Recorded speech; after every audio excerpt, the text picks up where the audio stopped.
আসসালামু আলাইকুম রহমতুল্লাহি ওয়া বারাকাতুহু।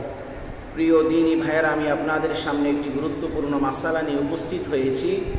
মাসালাটি হলো, কেউ যদি তার স্ত্রীকে মা বলে ডাকে এবং তার দুধ পান করে, তাহলে এমত অবস্থায় স্ত্রী তার জন্য হারাম হবে কিনা। এটার উত্তর হলো, স্বামী স্বীয় স্ত্রীকে মা বলাতে স্ত্রীর উপরে কোনো প্রকার তালাক করে না এবং স্ত্রী হারামও হয় না। তবে স্ত্রীকে মা বলা অন্যায়, এর জন্য তাওবা করবে এবং ভবিষ্যতে আর কখনো এরূপ বলবে না, এতে জিহার হয়ে যায়।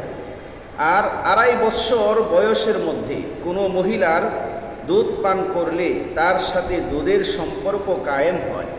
আর 2.5 বৎসরের পরে 2.5 বৎসরের ঊর্ধ্বে হলে এমত অবস্থায় কোনো মহিলার দুধ পান করলে এমত অবস্থায় দুধের সম্পর্ক কায়েম হয় না।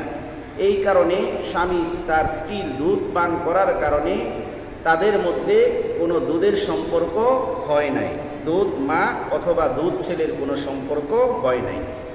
এই দুধ পান করার ক্ষেত্রে যদি শুধু স্বামীর সম্মতি থাকে, স্বামীর আগ্রহী হয়ে থাকে, তাহলে এমত অবস্থায় স্বামী গুনাহগার হবে। আর যদি স্বামী স্ত্রী উভয়ই আগ্রহশীল হয়ে থাকে, তাহলে এমত অবস্থায় উভয়ই গুনাহগার হবে। আর স্বামী শুধু আগ্রহশীল হলে শুধু স্বামী গুনাহগার হবে। এটার দলিল হলো যে ফতোয়ায়ে রহিমিয়া 3 নম্বর খণ্ড 224 পৃষ্ঠা।